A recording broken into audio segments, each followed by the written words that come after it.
एक बार फिर से स्वागत है आपका सिंह ऑटो जोन के नए एपिसोड में। दोस्तों, हम सब जानते हैं कि बजाज चेतक अभी तक सिर्फ 2 स्टेट्स में ही इसकी बुकिंग एक्सेप्ट की जा रही है, उसको लॉन्च किया गया है, वो है पुणे और बेंगलोर। लेकिन जो अब नया अपडेट निकल कर आ रहा है वो है कि जो वेटिंग पीरियड है बजाज चेतक इलेक्ट्रिक स्कूटर का, वो इंक्रीज हो रहा है काफ़ी ज़्यादा। उसका सबसे बड़ा रीज़न है जो सप्लाई चेन थी वो अफेक्ट हुई है, क्योंकि कुछ कंपोनेंट जो बजाज चेतक में इस्तेमाल हो रहे थे वो डायरेक्ट वुहान चाइना से ही आ रहे थे, जिस वजह से उसकी सप्लाई चेन काफ़ी लेट हुई है। ओवरऑल जो वेटिंग पीरियड है वो चेतक इलेक्ट्रिक स्कूटर का वो काफ़ी बढ़ गया है।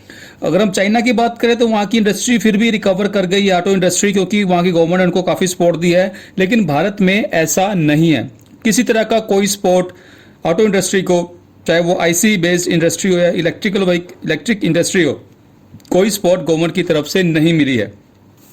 बजाज का जो चक्कन प्लांट, जहां पर ये चेतक की जो साइलेंट असेंबली लाइन है, ऑलरेडी कई दिन पहले स्टार्ट हो चुकी है, बट स्टिल अभी तक कोई नया यूनिट वहां से निकलकर बनकर बाहर नहीं आया है। ऊपर से अब बजाज की जो प्लानिंग थी इस स्कूटर को पूरे ऑल इंडिया लॉन्च करने की, वो कम से कम 6 महीने तक अब एक्सपेंड हो गई है। 6 महीने तक किस तरह की एक्सपेंशन की बात अब बजाज चेतक नहीं करेगा। तो बिल्कुल जो लोग अभी तक इस बजाज चेतक इलेक्ट्रिक स्कूटर की वेट कर रहे थे, अब उनको और ज़्यादा कई महीने और मे बी इस साल के एंड तक या अगले साल ही अदर सिटीज़ में इसकी अवेलेबिलिटी हो पाएगी।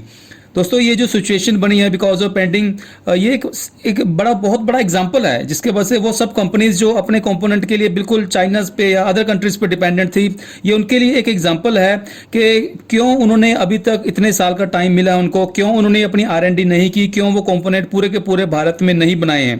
तो ये एक सीधा एग्जाम्पल है कि जो कंपनीज बिल्कुल डिपेंडेंट थी चाइना पे, उन सब का काम यहाँ पर रुका है, और जो कंपनीज बिल्कुल 100% कंपोनेंट अपने इंडिया में बनाकर जो प्रोडक्ट कर रही थी, वो उनका काम आज भी चल रहा है। अगर ये चेतक इनके सारे कंपोनेंट इंडिया में बनते हैं तो बिल्कुल उसका प्राइस भी कम होता है। अभी चेतक का प्राइस हम जानते हैं कि तकरीबन 1 लाख से इसका प्राइस शुरू होता है, लेकिन 100% कंपोनेंट अगर इसके मेड इन इंडिया होते हैं तो ऐसे में इसका प्राइस 80 to 90,000 के बीच में, 80 से 90,000 के बीच में इसका प्राइस होता है, और ये बहुत अफोर्डेबल होता है कॉमन पीपल के लिए, सभी के लिए।